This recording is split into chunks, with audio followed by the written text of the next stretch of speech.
এটা বিনারি দি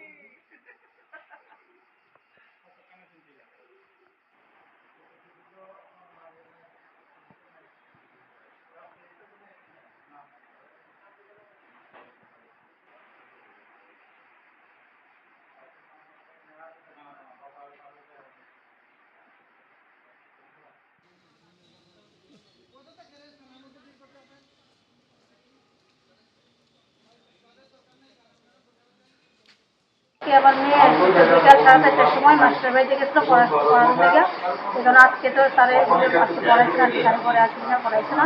তখন তারা বাড়িতে একটা ছিল, আমি আমার মেয়ে আরেকটা মেয়ে আসতে সঙ্গে তারা বাড়িতে আসার সময় মেয়েটা মানে তেলে মরের থেকে চাইতে দুটো বাইক মানে বাইকের মধ্যে দুটো ছেলে আসছিল।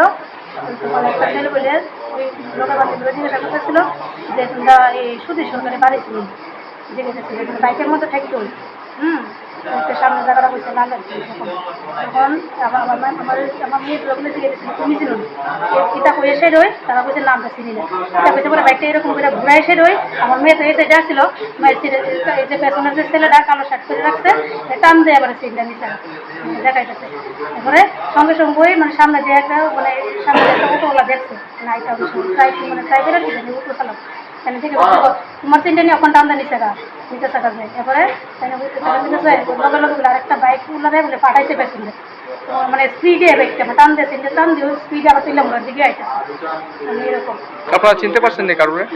আমি তো মেয়ে আমার মেয়েও চিনছে লগে বান্ধবীটাও চিনছে মানে সঙ্গে সঙ্গেই তারপর আমি যে সঙ্গে সঙ্গে পাঠাইছি থানার মধ্যেও কিছুক্ষণ পরে থানা জিটি করার লেগে তখন কইছে মানে এরকম পেছনের ছেলেটা কালো শার্ট করে রাখছে আর সামনের ছেলেটা এরকম জিজ্ঞাসা করছে যে শুধু সরকারের বাড়ি ছিলেন এরকম কইছে আর কি। ঘটনার পিসাবাড়ি এলাকা পিসাবাড়ি মানে ইসাবিল পার হইয়া পিসাবাড়ি মাস্টার বাড়ি থেকে বাইরে রাখে। কি নাম আপনার মেয়ের? সায়নিকা দত্ত। কোন জায়গায় বাড়ি আপনার? আমার হচ্ছে করিলং 2 নম্বর ওয়ার্ড মানে ইসাবিল স্কুলের উল্টা সাইডে। তো আপনারা এই ব্যাপারে মামলা করছেন থানাতে?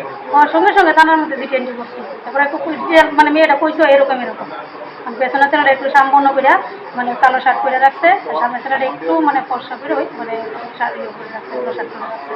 দুজনের চেহারা একদম কষ্ট দেখছে কারণ বিকেলবেলা তো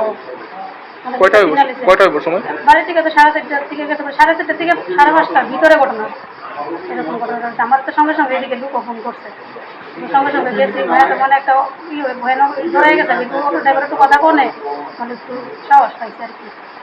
চিন্তা করছি না মেয়ের আমি তো শূন্য হয়েছে আমি কাঁপতাছি মেয়ের গলা কেটে গেছে